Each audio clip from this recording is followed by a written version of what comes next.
In this video, I'm going to review a few key points on the menu planning assignment. This is the template that you're going to use to create your menu. And on this assignment, you're going to be creating a menu for children ages 3 to 5. And you're going to use the guidelines for the CACFP program. And that stands for Child and Adult Food Program. And that's administered through the USDA. And using their guidelines, there's a few key regulations that you need to follow. So using this template, as I said before, we're going to create a menu for ages 3 to 5. The serving sizes are listed on the far left column, so you do not need to record the serving sizes on your menu, just the menu items. And then on the next column is the menu items that are required at that meal or snack. And then we've got where you're going to enter the food items that you've selected for Monday through Friday. So on breakfast, the required food items are milk, fruits or vegetable or both, and a grain. The meat or meat alternate can be substituted for the grain, but not more than 3 times a week. So, for example, a substitution would be if you were going to offer scrambled eggs, then those would replace a grain such as cereal. And as I stated, the meat or meat alternate can be substituted no more than 3 times a week for grain. At lunch, the food items are milk, meat or meat alternate, vegetable, fruit, and grain. And then at snack, you're going to select 2 food group items to serve. So you have milk, meat alternate, vegetable, fruit, and grain as your options. And you'll select 2 from those groups.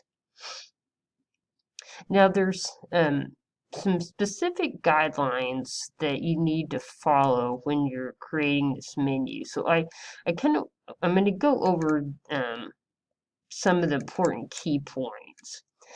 So the guidelines for the CACFP were updated in 2017. And so several of these items that I'm going to go over on this checklist that I've made were from those updates.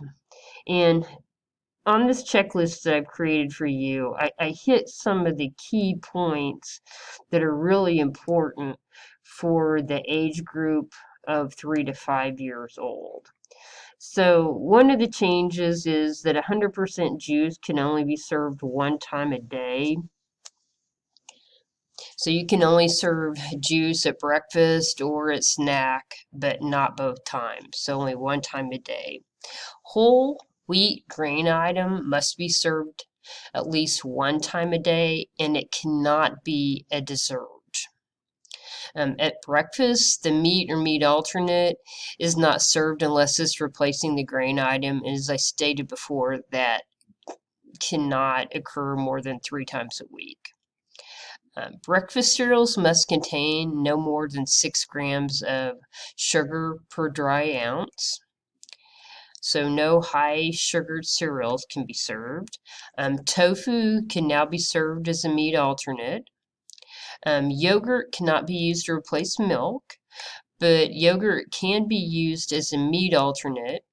But the yogurt that's served cannot contain more than 23 grams of sugar per 6 ounces. For the 3 to 5-year-olds, unflavored, low-fat, or fat-free milk must be served for children ages 2 to 5. Non-dairy milk replacements that are nutritionally equivalent to milk may be served in place of milk to children with special dietary needs, but they're not listed on the general menu. So there may be a child that requires soy milk, and so that child will be served soy milk instead of skim milk. But you're not required to list this on this menu. Frying is not allowed. as a way to prepare foods. On the snack menu, as I stated before, you'll serve one serving from two food groups. Milk is a food group, so if milk is served, only one additional food group item is served. Juice and milk cannot be offered together on the same snack menu on the same day. You can offer milk or juice, but not at the same time. Um, if milk or juice are not served, then water will be served as a beverage. You do not need to record water on your snack menu. So, for instance, if the snack is cheese and crackers, water would be offered as the beverage on that day for the children. So, on the menu planning assignment, I have a copy of the template that I just showed you. I also have a list of the checklist that I just went through. This assignment's worth 70 points, and then the rubric for the assignment is below. Right above this assignment in Module 3, there is a folder with the menu planning resources. I really encourage you to look at these resources. A lot of the information that I took to create that checklist, I got from these resources. So please look at these. I'm going to go ahead and one of the things I'm going to show you in this video is the sample menu. So I've got two sample menus on here. So I'm going to select this fall. I think it's helpful to look at a menu that's been planned, and it always is helpful for me to get ideas. So here's a menu for preschoolers 3 to 5, and you can see some of the menu items that are selected on it. Do notice that on their snack they have water listed each day. I'm not going to require you to do that on your menu. I'll just know that water's being served if you don't have milk or juice listed as a snack.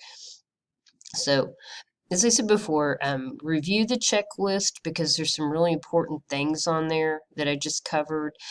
Do go through these resources that I have posted. I really think they're really helpful. I hope you enjoy working on this assignment, and I really feel strongly this is one of the more important assignments that we complete in this class during the semester.